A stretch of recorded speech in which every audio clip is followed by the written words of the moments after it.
आपका जो पियाजे का सिद्धांत है वो हमने कल कंप्लीट कर दिया, और आज की इस क्लास में हम लोग सोशियो कल्चरल थ्योरी जो कि वाइगोत्स्की का सामाजिक सांस्कृतिक सिद्धांत है इसको समझेंगे। ठीक है, बहुत इंपॉर्टेंट टॉपिक है और यहां से कई क्वेश्चंस आपको सीटेट में देखने को मिलते हैं। और इसकी जगह पे यदि आपका और भी कोई दूसरा टीचिंग एग्जाम है, चाहे देखिए ये जो ऐसे टॉपिक हैं पियाजे, वाइगोत्स्की, कोहलबर्ग, ये ऐसे टॉपिक हैं आपका चाहे सीटेट हो या कोई भी टेट हो, यूपी टेट या जो भी टेट हो, या फिर आप बीएड का एग्जाम हो आपका, या फिर आप डीएलएड कर रहे हो। ठीक है, ये टॉपिक ऐसे टॉपिक्स हैं कि इनसे ये टीचिंग जो एग्जाम्स है वो नहीं बच सकते, ना तो वो एग्जाम इनसे बच सकते हैं। तो आप चाहे किसी भी टीचिंग एग्जाम्स की तैयारी में हो, ये टॉपिक आपके लिए बहुत इंपॉर्टेंट भूमिका निभाते हैं। आपको इन्हें रटना ही पड़ेगा यदि आपको एग्जाम्स क्रैक करने हैं। तो ये आज वाइगोत्स्की का जो सिद्धांत है इसको हम लोग कवर करेंगे, जानेंगे कि कैसे इन्होंने समाज संस्कृति को बच्चे के डेवलपमेंट में बहुत महत्वपूर्ण बताया है।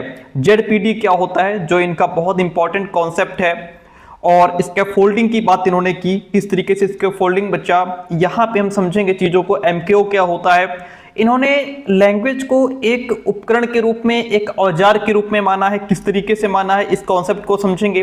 प्राइवेट स्पीच की इन्होंने बात की है, इसको समझेंगे एग्जांपल्स के माध्यम से, पिक्चर्स के माध्यम से। थ्योरी बहुत मजेदार होने वाली है और इसको बहुत प्यार से हम लोग एक एक शब्द का आपको अर्थ बताते हुए, समझाते हुए चलेंगे। आइए शुरू करते हैं। बाकी सीटेट को लेकर के हमने पीवाईक्यू की पूरी प्लेलिस्ट बना रखी है और बाकी क्लासेस आपको मिलती रहेंगी, देखिएगा।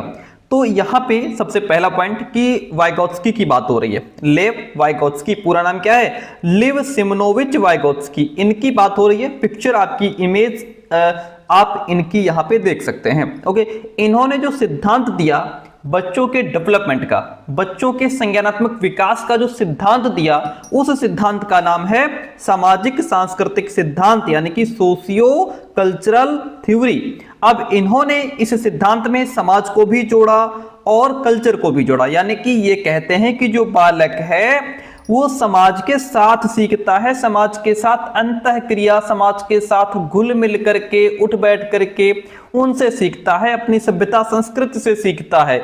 इसलिए इन्होंने इसका नाम दे दिया सोशियो कल्चरल थ्योरी, यानी कि ये समाज और संस्कृति की बात करेंगे वाइगोत्स्की इस थ्योरी में। लेव सिमनोविच वाइगोत्स्की एक रूसी मनोवैज्ञानिक थे जिन्होंने सामाजिक दृष्टिकोण, सोशल पर्सपेक्टिव से संज्ञानात्मक विकास का एक प्रगतिशील विश्लेषणात्मक सिद्धांत, प्रोग्रेसिव एनालिटिकल थ्योरी प्रस्तुत की, जिसे सामाजिक सांस्कृतिक सिद्धांत कहा जाता है।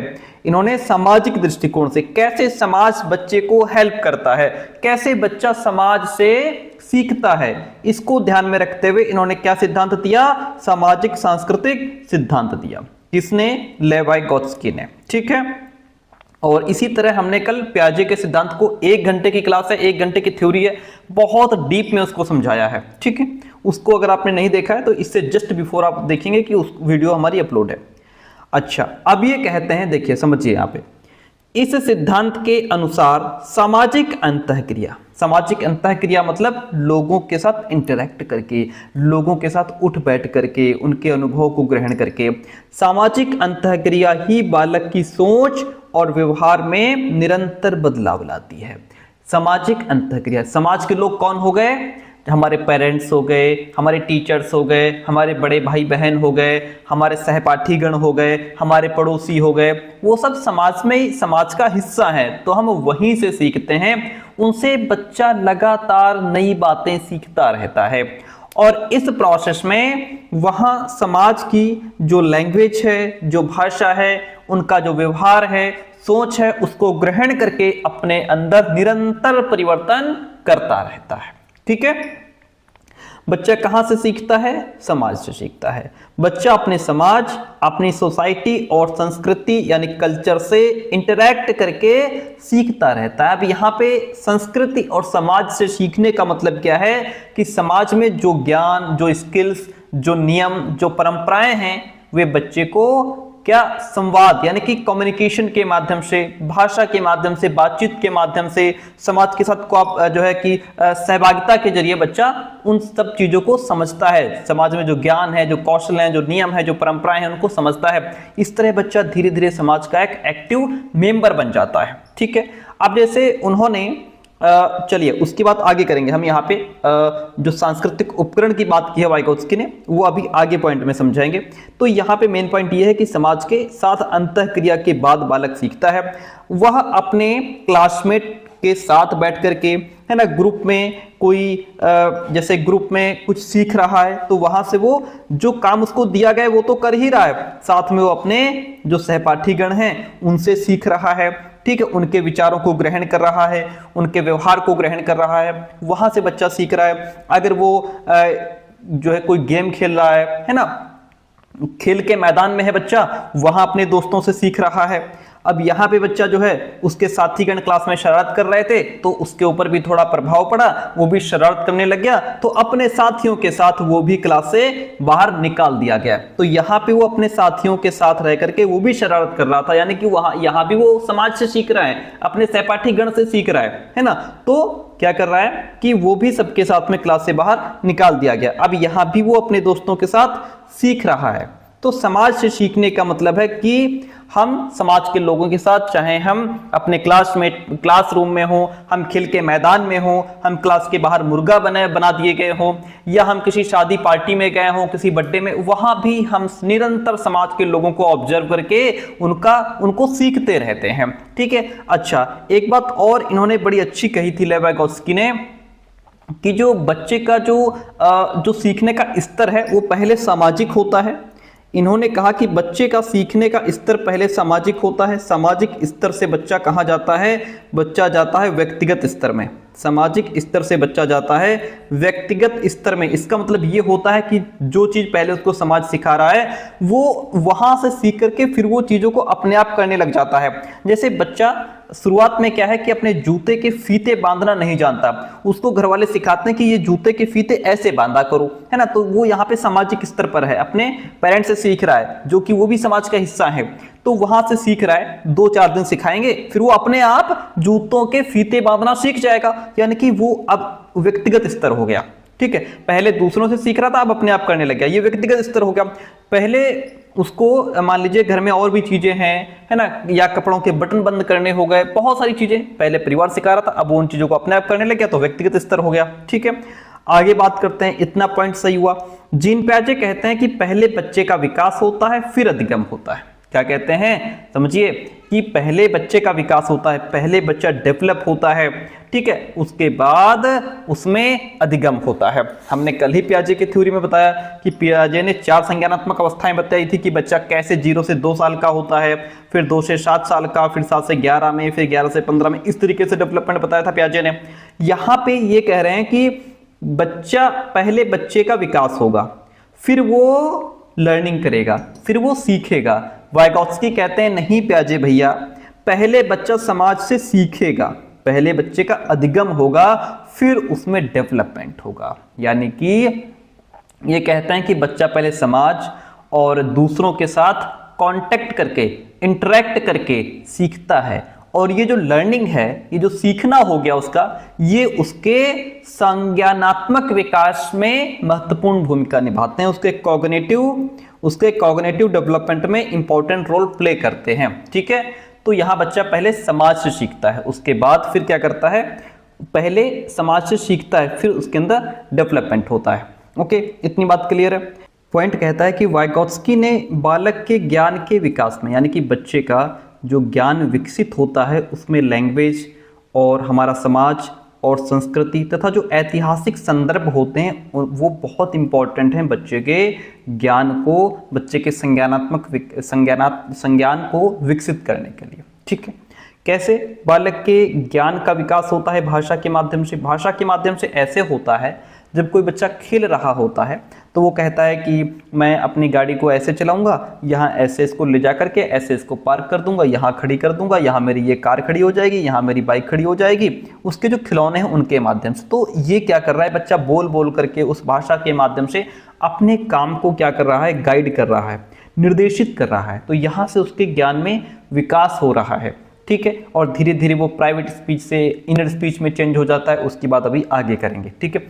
अच्छा, अब जैसे समाज की बात हो गई, सामाजिक विकास, सीधी सी बात है, बच्चा अपने पेरेंट्स से, अपने टीचर से, अपने जो साथी होते हैं उनके माध्यम से बातचीत करके बच्चा सीखता है। तो जो मैंने अभी बताया था कि लर्निंग जो है वो पहले सामाजिक स्तर पर होती है, फिर वो व्यक्तिगत, ठीक है। बच्चा पहले जो काम नहीं जानता है फिर वो धीरे धीरे अपने आप करने लग जाता है, तो उसका ज्ञान विकसित हो रहा है। क्या हो रहा है? इससे उसका ज्ञान विकसित हो रहा है, तभी तो वो अब अपने आप काम करने लग गया। वरना जो चीज़ पहले पेरेंट्स उसको सिखा रहे हैं, ठीक है, अब वो नहीं कर पा रहा है, तो वो कब तक सिखाते रहेंगे? भाई कोई दूसरा हेल्प कर रहा है, पेरेंट्स सिखा रहे हैं, हमको समाज कोई चीज़ सिखा रहा है, तो अब बाद में वो चीज़ हम अपने आप सीख जाते हैं, यानी कि हमारे ज्ञान में विकास हो रहा है, तभी तो उन चीज़ों को हम अपना पा रहे हैं, तभी तो हम फिर उसको व्यक्तिगत स्तर पर ला पा रहे हैं, ठीक है। अब यहाँ पे हो गया सांस्कृतिक संदर्भ। सांस्कृतिक का मतलब होता है कि देखिए हर समाज अपने बच्चों को कुछ विशेष कल्चरल टूल्स देता है, कुछ सांस्कृतिक उपकरण देता है, जैसे कि वाइगोत्स्की ने बात की भाषा की, ठीक है। तो भाषा कहाँ से आई? समाज से आई। कुछ प्रतीक होते हैं, कुछ सिंबल्स होते हैं, है ना, कुछ लेखन सामग्री होती है, और जैसे कहें कि कुछ गणितीय चिन्ह होते हैं, प्लस माइनस हो गया, कैलकुलेटर हो गया, ठीक है। ये सब हमें समाज से मिलते हैं, समाज की परंपराएं हो गई, ये सब हमें समाज से मिलते हैं और यहीं से हम सीखते चले जाते हैं। इन्हीं के जरिए बच्चा सोचने समझने के तरीके सीखता चला जाता है, ठीक है। भाई हमारे भारतीय जो क्या कहते हैं, जो त्यौहार हैं वो हमें अलग रीति रिवाज सिखाते हैं, जो दूसरे विदेश के जो त्यौहार हैं वो उन्हें अलग चीज़ें सिखाते हैं, तो इस तरीके से इन सब चीज़ों का फर्क पड़ता है। अब फिर आता है ऐतिहासिक संदर्भ। ऐतिहासिक संदर्भ का मतलब क्या है? देखिए वाइगोत्स्की का कहना है कि बच्चा उस समय और समाज की ऐतिहासिक परिस्थितियों के अकॉर्डिंग सीखता है और विकसित होता है जिस समय वो पैदा हुआ है। भाई जिस समय में, जिस सामाजिक राजनीतिक माहौल में और जिन संसाधनों के साथ बच्चा बड़ा हो रहा है, वो सभी उसकी लर्निंग प्रोसेस पर प्रभाव डालती हैं। भाई जैसा वहाँ का माहौल है, सामाजिक राजनीतिक माहौल है, जैसा समय है, जैसे संसाधन है, उन संसाधनों के बीच बच्चा बड़ा हो रहा है, तो उन सबका प्रभाव पड़ेगा, डेफिनेटली पड़ेगा। समाज समय के साथ बदलता है, समाज समय के साथ बदलता है, और ये बदलाव बच्चे के सीखने के जो तरीके हैं उनको भी बदल देते हैं। कैसे?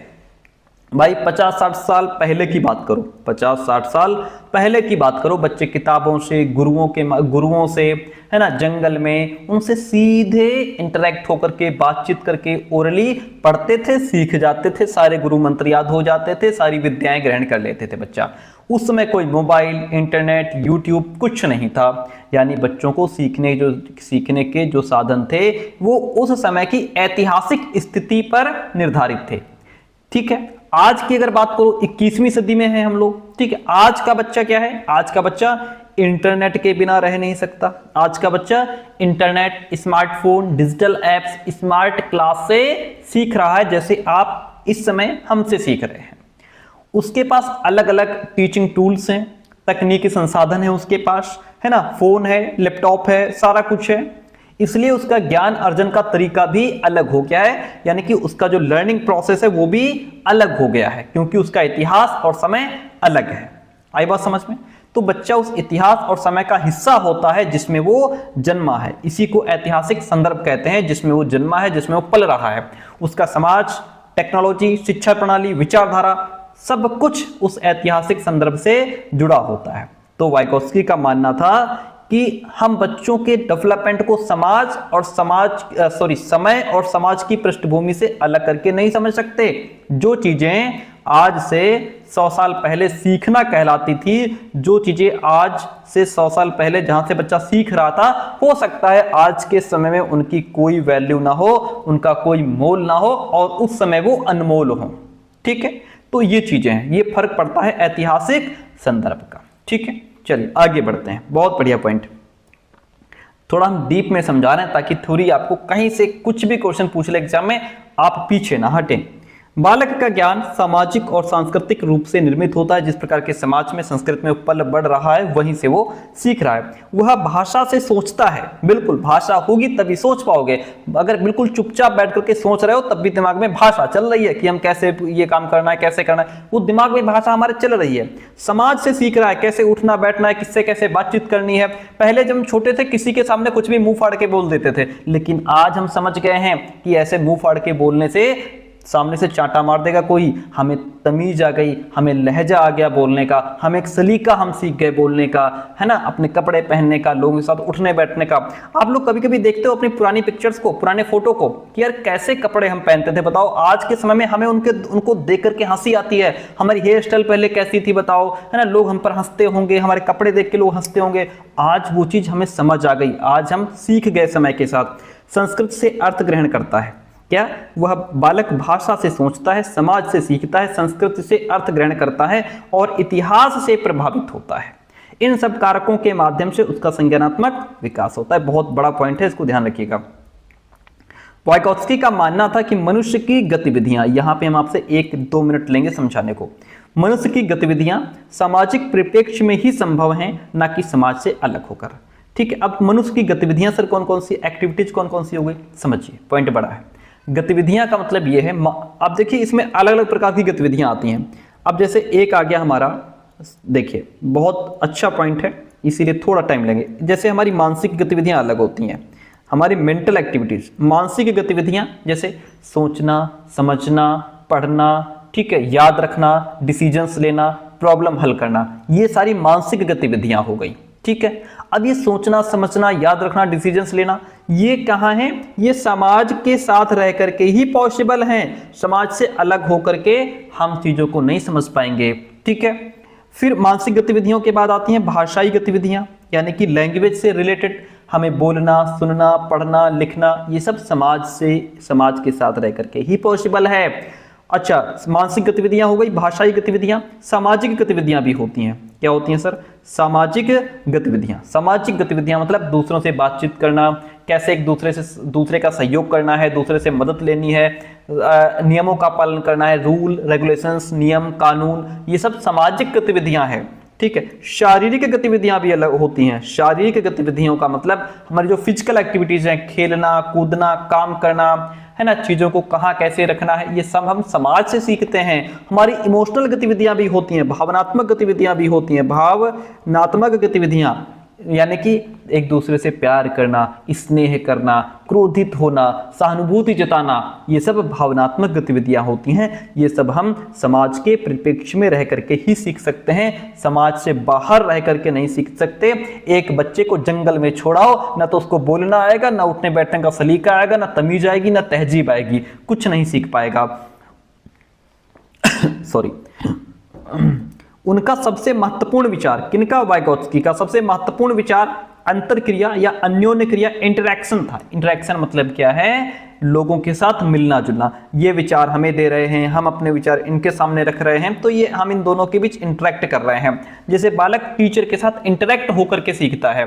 ठीक है, यहाँ अगर आपकी मीटिंग चल रही है, आपकी ऑफिस मीटिंग चल रही है, या आप समाज में किसी ग्रुप में बैठे हैं, तो वहां से एक दूसरे के साथ आप सीख रहे हैं। बच्चा कैसे सीखता है? बच्चा भी टीचर के साथ में इंटरैक्ट करके सीखता है। ठीक है, तो जब बच्चा दूसरों से, पेरेंट से, टीचर से, सहपाठी से बातचीत करता है, उनके साथ कोई काम करता है, उनके एक्सपीरियंसेस से उसकी लर्निंग होती है, तो यही अंतरक्रिया कहलाती है। ये प्रक्रिया बच्चे के ज्ञान, उसकी भाषा, उसके थॉट्स को डेवलप करने में हेल्प करती है।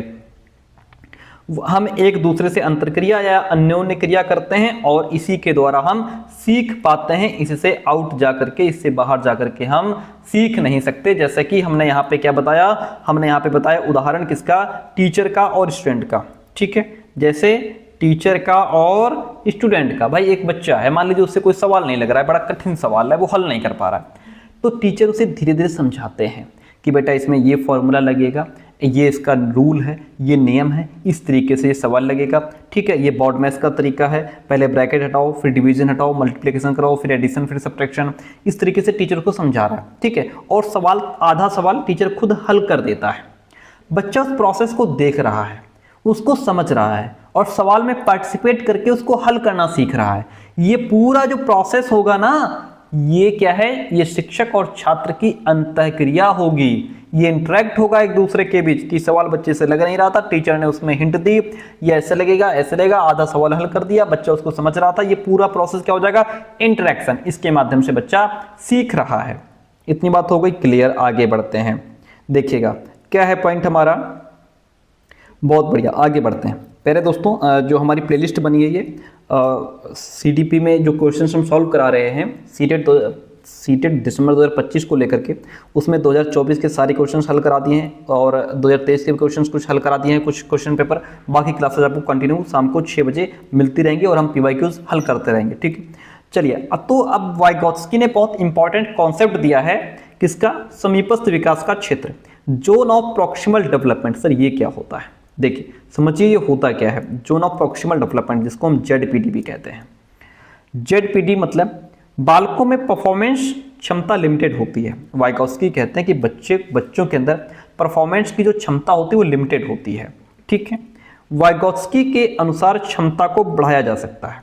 भाई किसी को डांसिंग आती है, वो बढ़िया डांस कर लेता है, लेकिन जब वो बढ़िया डांस कर लेता है तब क्या होता है कि वो अपनी क्षमता, उसकी क्षमता लिमिटेड है, वो इतना ही सीख सकता था।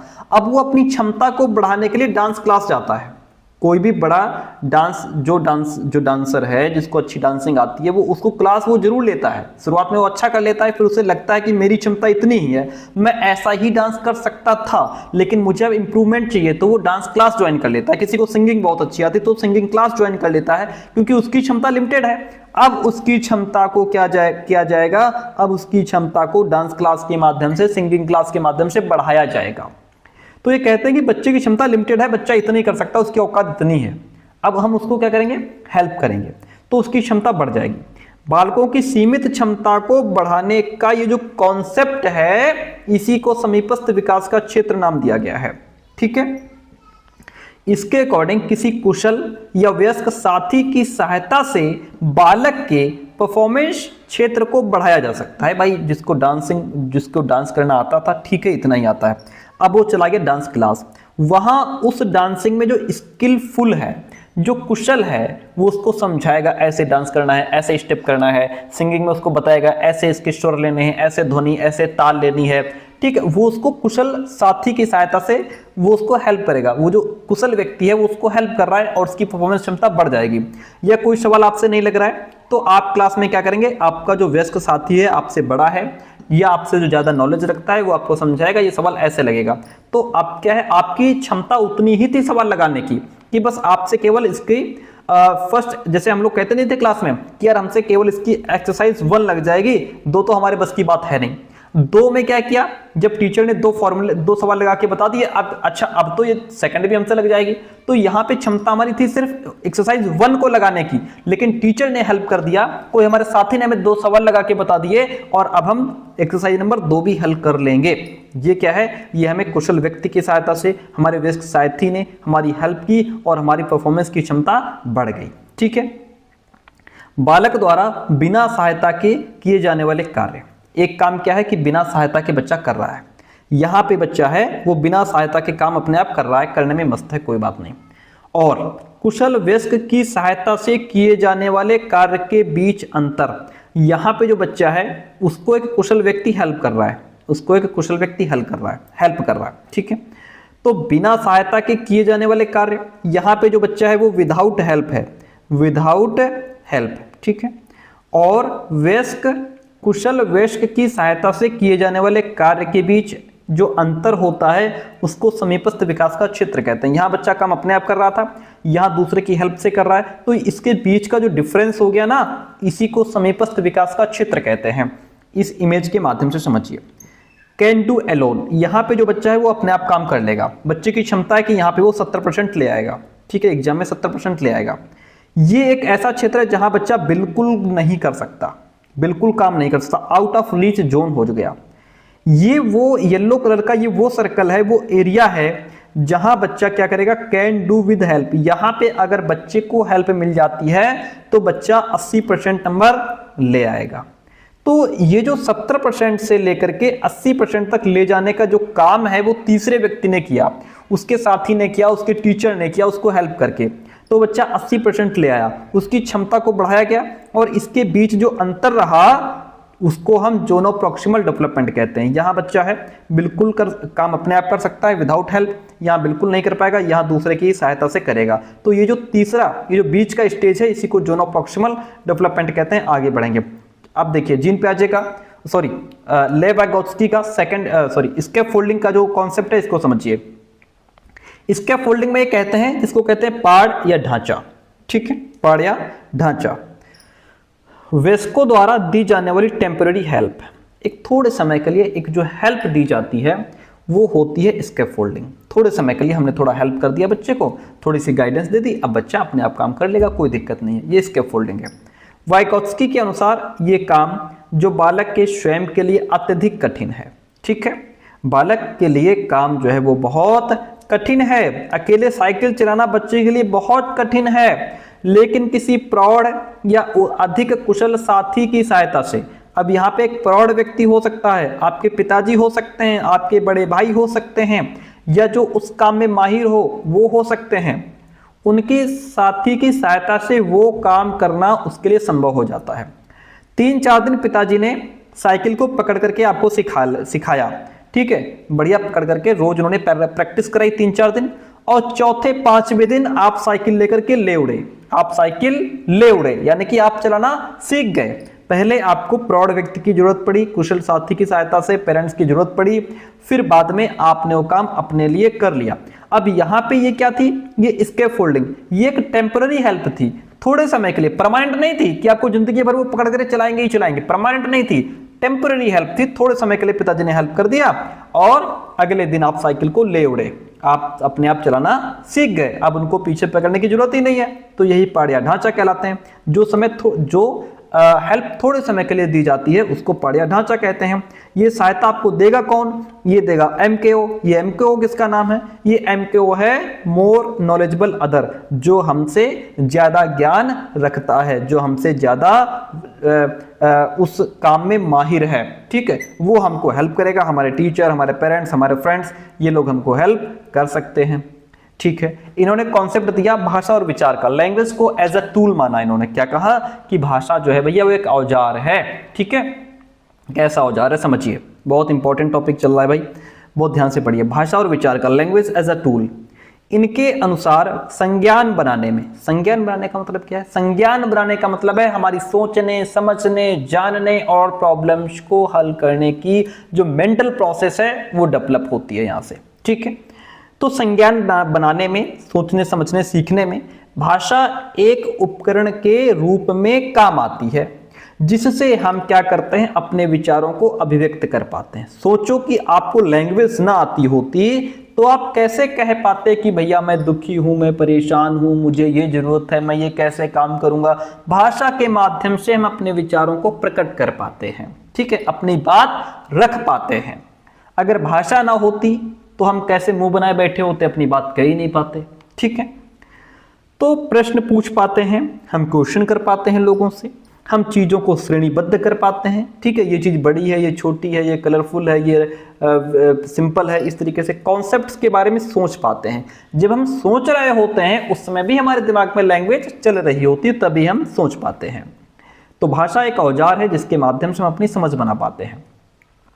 ठीक है, पॉइंट कहता है कि हम किसी भी समस्या के समाधान के दौरान, किसी भी प्रॉब्लम को सॉल्व करते समय शब्दों, चित्रों, वाक्यों के माध्यम से ही अपनी समझ बनाते हैं।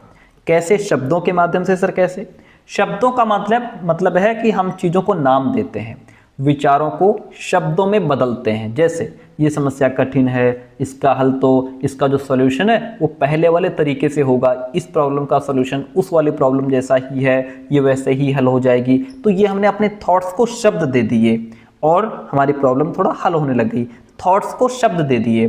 चित्रों के माध्यम से मतलब ये है कि देखिए हम दिमाग में कोई चित्र बना लेते हैं, या जो चीज़ हमको समझ नहीं आ रही होती है क्लास में, कई बार हमको वो डायग्राम बना करके समझाया जाता है कि देखो इसका ये डायग्राम बना दिया हमने। ठीक है, या कोई चार्ट हमको दिखा करके समझाया जाता है तो उस चार्ट को देख करके हम समस्या को समझ जाते हैं। जैसे गणित या विज्ञान की क्लास में हमको खूब चार्ट बनवाया जाता था, है ना, प्रैक्टिकल में चार्ट ले जाते थे हम लोग, साइंस में खूब चित्र बनाते थे, तो वो चीजें हमें चित्र के माध्यम से ही समझ में आती थी। वाक्यों का मतलब यहाँ पे यह है कि हम पूरे वाक्य को, यानी कि हमारा जो पूरा थॉट है उसको एक सेंटेंस में बांध देते हैं। पूरे थॉट को, अलग अलग थॉट्स को एक सेंटेंस में बांध करके सोचते हैं या किसी को समझा देते हैं। अगर मैं पहले ये करूं तो बाद में ये हो जाएगा, फिर उसको एक पूरा सेंटेंस बना लेते हैं। तो इस तरीके से वाक्यों के माध्यम से चीजों को समझते हैं। इनके अनुसार भाषा और चिंतन शुरू में अलग अलग होते हैं जब बच्चा छोटा होता है 2-3 साल का, लेकिन बाद में एक साथ हो जाते हैं। इसका मतलब यह है कि जैसे भाई शुरुआती बचपन में क्या होता है कि बच्चे का जो चिंतन है, चिंतन का मतलब है कि जो बच्चे का सोचना है, जो बच्चा थिंकिंग कर रहा है, और उसकी जो लैंग्वेज है, ठीक है, दोनों क्या है, अलग अलग है। सोचना और बोलना दोनों विकसित तो होते हैं लेकिन अलग अलग डायरेक्शन में। बच्चा सोचता कुछ है, बोलता कुछ और है, दोनों प्रक्रियाएं अलग अलग हैं। पता लगे वो जैसे कि देख करके बोल कुछ और देगा और सोच हो सकता है उसके दिमाग में कुछ और चल रहा हो, लेकिन जैसे जैसे उसकी उम्र बढ़ेगी, बच्चा समाज से बातचीत करता है, तो फिर भाषा और चिंतन आपस में जुड़ जाते हैं। फिर बच्चा भाषा का उपयोग सोचने के लिए करने लगता है, जैसे खुद से बातें करना, अपने काम को गाइड करना, प्लान बनाना, इस तरीके से, ठीक है। अब जैसे एक बात और हम समझाएं कि जैसे 2 साल का बच्चा है, किसी चीज को देख करके कह देगा कि ये बॉल है, क्या है, ये बॉल है, ठीक है, वो शब्द बोल दिया उसने बॉल, लेकिन सोचना और समझने का प्रोसेस उसका अलग ही चल रहा है। हो सकता है 1 सेकंड बाद कुछ और बोल दे। फिर वही बच्चा जब 5-6 साल का हो जाएगा, तब क्या है कि वो बोलने लग जाएगा कि पहले मैं खिलौने यहाँ रखूंगा, फिर टीवी देखूंगा, पहले मैं ये खिलौने सेट करके यहाँ रख देता हूँ, फिर मैं जाकर के टीवी देखूंगा। तो यहाँ पे क्या है कि वो बोल भी रहा है और उसके दिमाग में थॉट भी चल रहे हैं, वो यहाँ पे प्लान भी बना रहा है। क्या कर रहा है, प्लान भी बना रहा है, योजना भी बना रहा है कि बोल भी रहा है कि मैं पहले खिलौने यहाँ रख देता हूँ, फिर मैं जाकर के टीवी देखूंगा। बोल रहा है, साथ में दिमाग में उसके विचार चल रहे हैं, सोच भी रहा है कि मुझे इसके बाद जाकर के टीवी देखना है। तो ये बाद में क्या हो गया, बाद में उसके ये दोनों एक साथ हो गए, भाषा और विचार। वाइगोत्स्की ने कहा कि पहले भाषा आती है, बाद में विचार आता है। पहले बच्चे के अंदर लैंग्वेज आएगी और बाद में वो थॉट आएगा उसके अंदर। प्याजे ने कहा कि देखो सुनो वाइगोत्स्की भैया, पहले थॉट आएगा फिर भाषा आएगी, दोनों की बातों को ध्यान रखिएगा। क्या है पॉइंट कि वाइगोत्स्की कहते हैं कि बच्चे के अंदर पहले भाषा आती है, पहले वो समाज से लैंग्वेज सीखता है, फिर उसके अंदर थॉट्स प्रोसेस चलता है। प्याजे कहते हैं पहले थॉट प्रोसेस आता है, पहले विचार आते हैं, फिर वो उन विचारों को भाषा के माध्यम से प्रकट करता है। दोनों में अंतर है, ध्यान रखिएगा, कोई बहुत बड़ी बात नहीं है। वाइगोत्स्की ने भाषा को संज्ञानात्मक विकास के औजार के रूप में देखा कि लैंग्वेज बच्चे का मेंटल डेवलपमेंट करती है, ठीक है, सोचना समझना सीखना, जिसका प्रयोग बालक आरंभिक काल से, शुरुआत से ही अपने काम को नियोजन करने में, प्लान करने में, है ना, भाषा के माध्यम से प्लान कर रहा है अपने काम को। पहले अपने खिलौने यहाँ सेट कर देता हूँ, फिर टीवी देखूंगा, इसके बाद मुझे जा करके नहाना भी है, अपने काम को प्लान कर रहा है। समस्या समाधान के लिए भी वो भाषा का यूज करने लगता है। भाषा कॉग्निटिव डेवलपमेंट को इम्पोर्टेंट और सरल बना देती है, ठीक है। बच्चा बोल बोल करके काम कर रहा है तो इससे उसका जो कॉग्निटिव डेवलपमेंट है वो थोड़ा आसान हो जाता है। भाषा कॉग्निटिव डेवलपमेंट को गाइड भी करती है। अब उन्होंने एक और कॉन्सेप्ट दिया निजी भाषा का, प्राइवेट स्पीच का और आंतरिक भाषा का। आंतरिक भाषा का मतलब यहाँ पे ये है कि इनर स्पीच। देखिए दोनों में थोड़ा सा अंतर है सर, दोनों में थोड़ा सा अंतर है, प्राइवेट स्पीच में और इनर स्पीच में। प्राइवेट स्पीच का मतलब बच्चा जो सोच रहा है वो उसको शब्दों में प्रकट करता है, बोल रहा होता है, बड़बड़ा रहा होता है, मटरिंग कर रहा होता है। लेकिन यही जब इनर स्पीच हो जाती है, जब बच्चा बड़ा हो जाता है 7-8 साल का, तो यही चीज उसके दिमाग में चल रही होती है, भाषा चल रही होती है, बस मुंह नहीं खोलता, वो मुंह नहीं खोलता, वो इनर स्पीच हो जाती है। समझिए प्राइवेट स्पीच होती क्या है। वाइगोत्स्की ने बालक में संज्ञानात्मक विकास को समझने की एक विकासात्मक प्रक्रिया के रूप में निजी भाषण, प्राइवेट स्पीच को महत्वपूर्ण माना। यानी कि प्राइवेट स्पीच मतलब जब बच्चा कोई काम कर रहा होता है तो कह रहा होता है देखिए मैं अभी इसको ऐसे करूंगा, इसको ऐसे करूंगा, ये ऐसे नहीं होगा तो इसको ऐसे कर दूंगा, सेट कर दूंगा। तो अब कुछ ना कुछ बोल रहा है, ठीक है, तो बोल करके अपने काम को गाइड कर रहा है, ये प्राइवेट स्पीच है, खुद बोल रहा है, अपने काम को निर्देशित कर रहा है।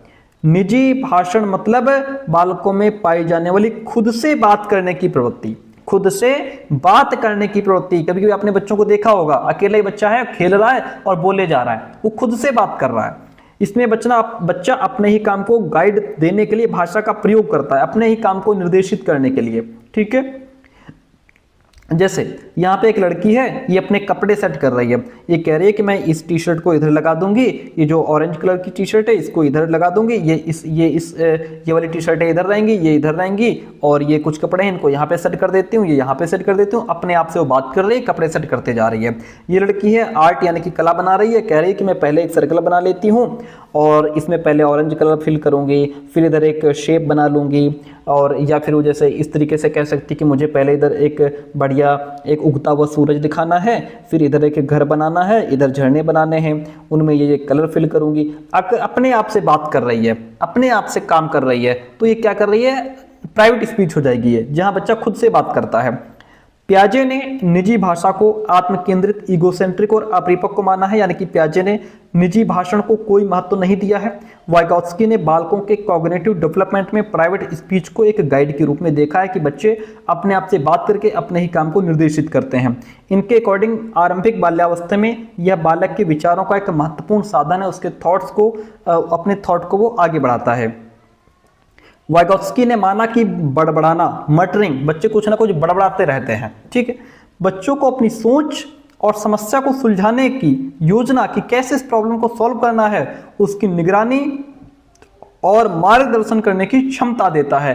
वो ये जो बड़बड़ा करके अपनी प्रॉब्लम को सॉल्व करते हैं।